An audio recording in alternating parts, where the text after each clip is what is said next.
Malawian Camera.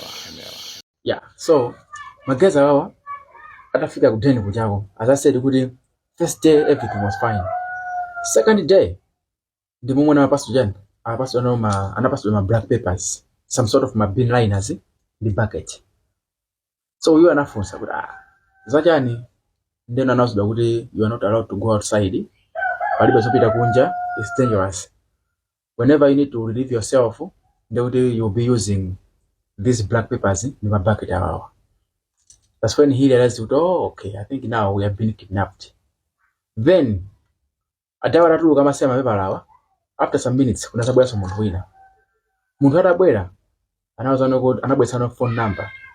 Ndikwaza no magazi awa kuti number iyi everyone should go kwao or mbale wina aliyense amene amamudalira, kuti they should be sending money through this number with immediate effect.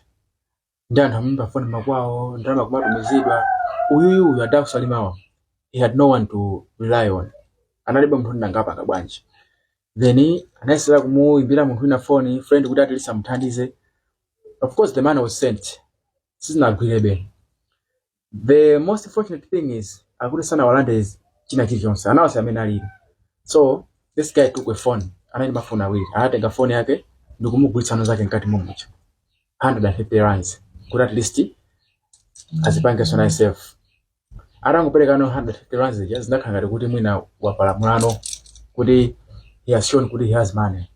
Ndakuti amamenyedwa sati masewera. Menyedwa. So on daily basis amamenyedwa kuti as he should be bringing in more money. Anyway, I would come for some days. 50th day, I would another book brand, ubera galimoto ya black tinted bas. Gamu yeda fika, I would mnatsika moto. Mutatsika, anangolo ngati muja in the room, ndikwa werenga anthu aja, he didn't say anything, then he went out. Then everyone was nervous, what is happening? Abasa kuja during their journey, akuti magazi na anatengano ngati nsomba, mpunga, so they were relying on these things. Bas. Then kuna sabwera no galimoto ya black na sabwera so. Ita bwera na galimoto black. Akuti anawuza kuti inuyo tupangana locate kuti muzigwira ntchito kuno wake. So everyone apa ndo allocate dziko nthawi ikakwana munyamuka muzani muzipita. Or else aliyense azipanga 40,000 rands because momwe machokera ku Malawi you haven't paid anything. So this job will be like part time kuti mubweze njani mubweza ndalama imeneyo. If we were charged 60,000 Malawi kwacha. How come we are supposed to pay 40,000 rands? Pamenepo driver amene anatenga ku Malawi uja sakuoneka. He's nowhere to be seen. Even when this guy was coming in, imabwera ndi new driver. Bas. So after kupeleka utenga umene ukuthi alisazi kagwira kwake ntchito, people became frustrated. And now they knew kuti abamanda game yarani, game yalakwano. Bas. Akuti the next day, galimoto ya black inazabweraso. Itabwera galimoto anatengana anthu awa. Usiku, that was around 7 p.m. Anawatenga anthu awa ndikoza kuti kunoko tikusamusakoni tuvano malwena. Kumene koko, that's when we will be able to allocate you. Mabwana akatipanga confirm kuti munyamukire musagwira ntchitozo. Ndikuti you'll be well communicated. Kuma for now munyamuka mupite kumeneko. Okay, fine, no problem. Guy moreta tani itabwera madzulo magazi anapha kulazipewa mutu kuti asazipange realize kuti ali kuti.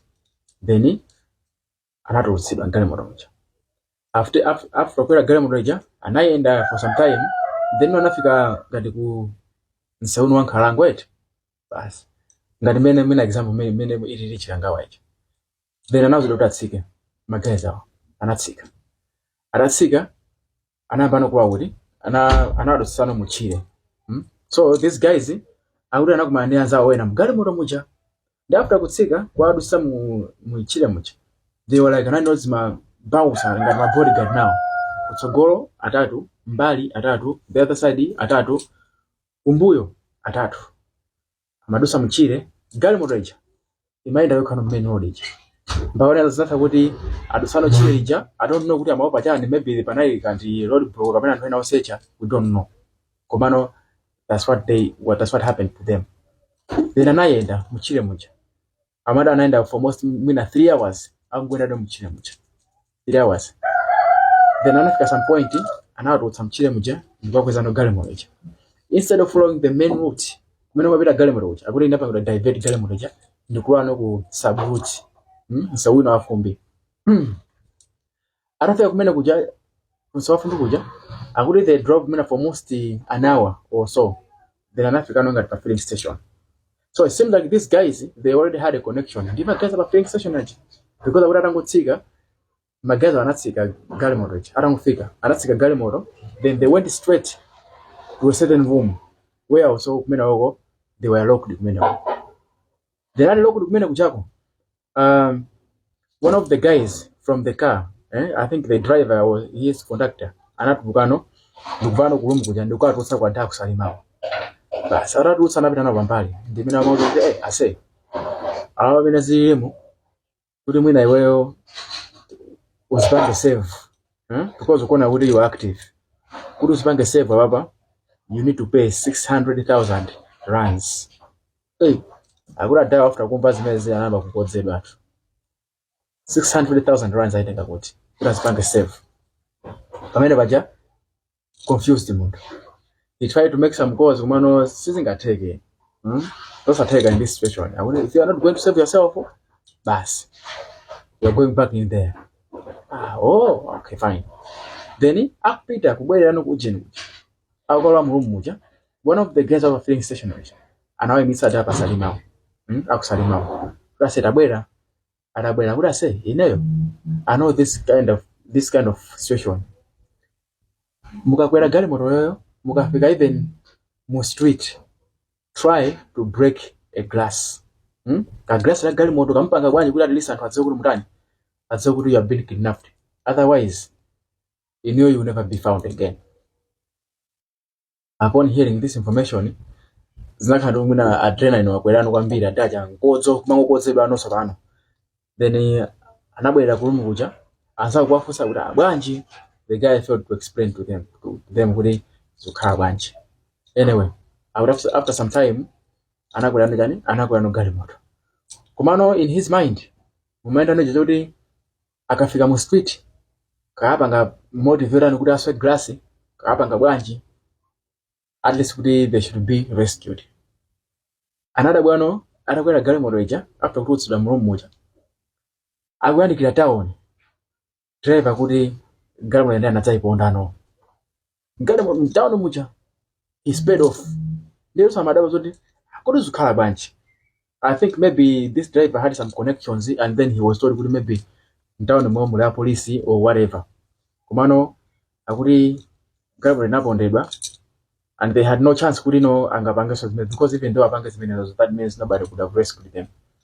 Then anaenda and then they mpaka street ya South Africa ya anaituluka Matt Jones mene Johannesburg anaituluka alusa anapita kumbali kuti he doesn't even have an idea kumene kujakoso anasungirwa mujani anakusungirwa sungana mu garage basi ndeno akutapa sometime garage kuna sabwera na anthu sabwera anthu anazantenga mtsikana uyu wakusalima uja kumana anadabwa kuti akuntenga anamuchenesa bwino ndukamkweza no Gallimore.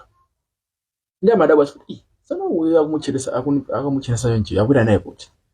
Basi ndaura anatenga kupita naye within 30 minutes anabwerera ndimene ada kusalima mafuta so unapita kuti nesika na kuti I don't know. Komana nangu kweza Gallimore and I was being treated nice nditu. Bwino amandisa mala yani za kuja kundigulira. Koma they were on the phone. Akuti mena mazungu ya naye. Magaza naye kuti ali pa phone. So I think they were trying to negotiate it. Ndengo wansika kuti amena akuza kumugulitsa kapena chani ndeno sana mvana. That's why they sent her back. Basi. Anampisa mena uja the next day kudabwesa magazi ena. Awuransika nakufunika nda bwana ina yake. Anantenga. Anaanza mbwesa the next day. Aramfusa akuti amakamugwirira some stuff like that. So akuti nsikana amaurani amangolira because she was traumatized. Basi atakhalisa kugiracha kumene kuja zapeza kuti the next day awatulutsako.